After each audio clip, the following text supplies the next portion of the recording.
बिस्मिल्लाहिर्रहमानिर्रहीम। मैं सैयद उमैर अली आप की खिदमत में एक बार फिर से हाजिर हूँ। चंद अहम खबरें हैं कि मौलाना फजलुर रहमान बच्चों की तरह अब जिद पर अड़ गए हैं। वो नहीं मान रहे, मैं ना मानूँ वाली पॉलिसी उन्होंने इख्तियार की हुई है।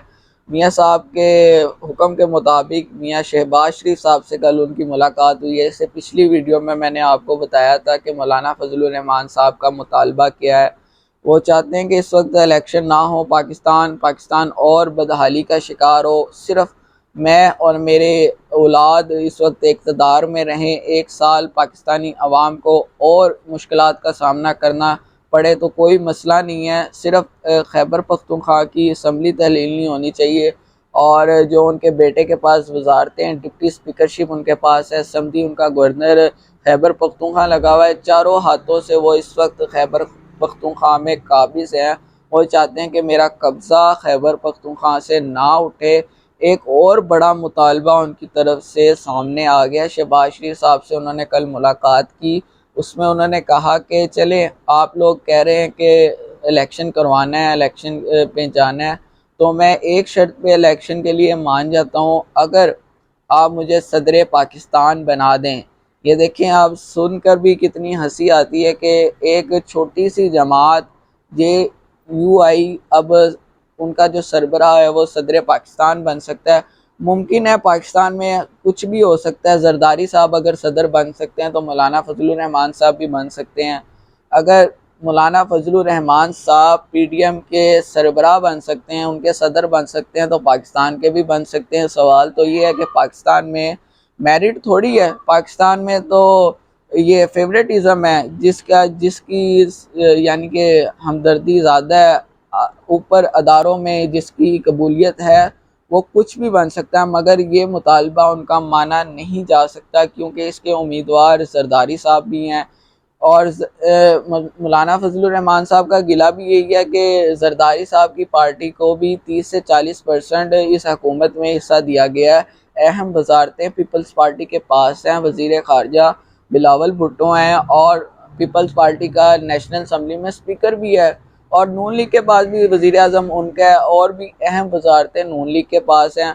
मगर मौलाना फजलुर रहमान को उनकी हैसियत और उनकी टिकट्स के मुताबिक खैबर पख्तूनख्वा में बहुत अच्छा यानी कि इक़्तिदार और उनकी वजारतें उनको उनके लिए रखी गई हैं।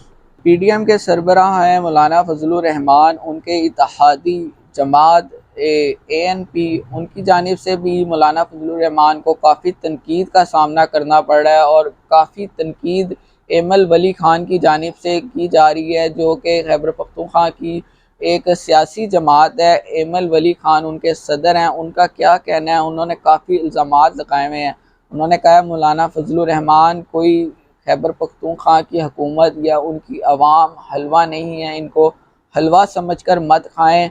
दीन का लबादा ओढ़कर पाकिस्तानी अवाम को बेवकूफ़ मत बनाएं, इनको मत लूटें, आपको आखिर जवाब देना पड़ेगा। एमल वली खान का कहना है कि मैंने बहुत बड़ी गलती की कि खैबर पख्तूनख्वा की गवर्नरशिप मांगकर, इस वक्त खैबर पख्तूनख्वा के गवर्नर मौलाना फजलुर रहमान साहब के समधी हैं। इस वक्त उनका कंट्रोल खैबर पख्तूनख्वा में है, इसलिए वो चाह रहे हैं कि सदरशिप भी मुझे मिले और एक साल और एक्सटेंड हम हुकूमत कर सके। क्योंकि बयानिया कोई बनाना है हुकूमत इलेक्शन में जाने के लिए, अगर बग़ैर बयानिए के इसी रजीम चेंज के साथ चले गए और इसी पीडीएम के सदर के ओहदे के साथ चले गए तो खैबर पख्तूनख्वा की आवाम ने तो रद्द करना है, क्योंकि वो फैसला कर चुकी है। वो अवाम, सारी अवाम इमरान खान के साथ है। इमरान खान अगर उधर एक बच्चे को टिकट देता है, वो बच्चा भी मौलाना फजलुर रहमान के मुकाबले में भारी अक्सरियत से जीत सकता है। ये नताइज और ये सर्वे सारी अवाम के सामने है। बैनुल अक़वामी सतह पर भी इनको देखा जा रहा है। गैलिप का जो सर्वे आया वो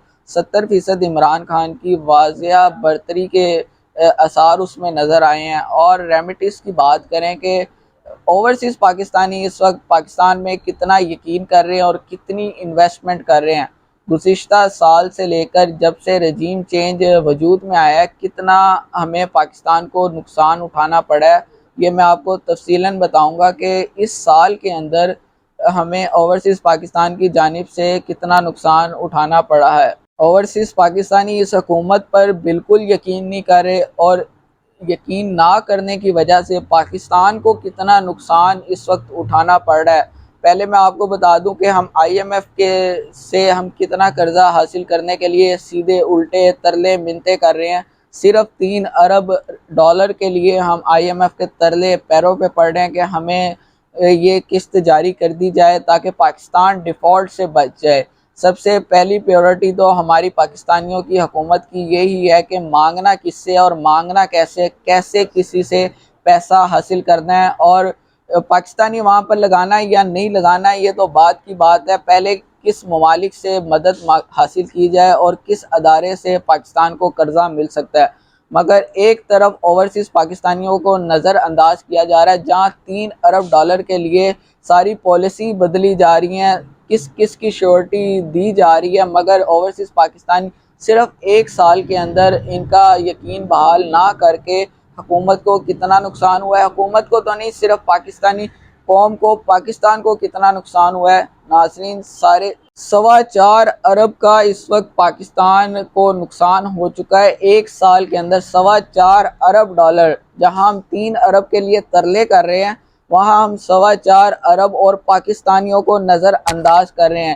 اس کے لیے ہمیں سوچنا چاہیے، اقدامات لیے جانے چاہیے کہ اوورسیز پاکستان کیسے پاکستان میں انویسٹمنٹ کرے اور کیسے ان کا یقین بحال ہو۔ رجیم چینج کے بعد اس ساری مشکلات کا جائزہ لے رہے ہیں کہ پاکستان میں کتنی مشکلات ہیں، اوورسیز پاکستانی گہری نظر رکھ رہے ہیں۔ سب سے پہلے ان کا ووٹ کا حق چھینا گیا، اس کے بعد ان کا جو رد عمل آیا اور ان پر جو کریک ڈاؤن، ان کو مختلف ناموں سے پکارا جا رہا ہے، مگر ایسا پاکستان کے لیے بہتر نہیں ہے۔ ان کو پاکستان کے لیے سوچنا چاہیے، حکومت کو پاکستان کے لیے سوچنا چاہیے۔ اوورسیز پاکستانی اس وقت پاکستان کی ریڑھ کی ہڈی ہیں۔ اگر ریڑھ کی ہڈی جسم سے علیحدہ ہو جائے تو جسم کی کیا وقت ہے اور کیا اس کی اہمیت ہے یہ ہم سب لوگ جانتے ہیں، اور اس لیے ہمیں اس چیز کو نظر انداز بالکل نہیں کرنا چاہیے۔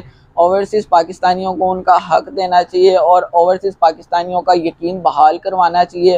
اوورسیز پاکستانی ہی اس وقت ایک مشعل راہ ثابت ہو سکتے ہیں، اور وہی اس وقت پاکستان کو ڈیفالٹ کیا اور پاکستان کو اپنے پیروں پہ کھڑا کر سکتے ہیں، ڈیفالٹ سے بچا سکتے ہیں۔ پاکستان کا مستقبل اس وقت اوورسیز پاکستانی ہے، یہ چیز ماننی چاہیے۔ حکومت کب تسلیم کرے گی، ہوش کے ناخن لے۔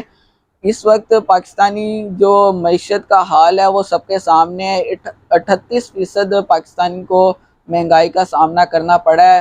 گزشتہ سال جب عمران خان کی حکومت تھی 13% پہ یہ جو کیا کہہ سکتے ہیں لفافہ صحافی، مین اسٹریم میڈیا، بکاؤ میڈیا اتنا شور کرتا تھا مہنگائی مہنگائی، مگر 38% سے ان کو کوئی فرق نہیں پڑتا۔ بات یہی ہے کہ اپنے مفاد کے لیے ہی سب کچھ اس وقت پاکستان میں کیا جا رہا ہے۔ مجھے دیں اجازت، اللہ نگہبان۔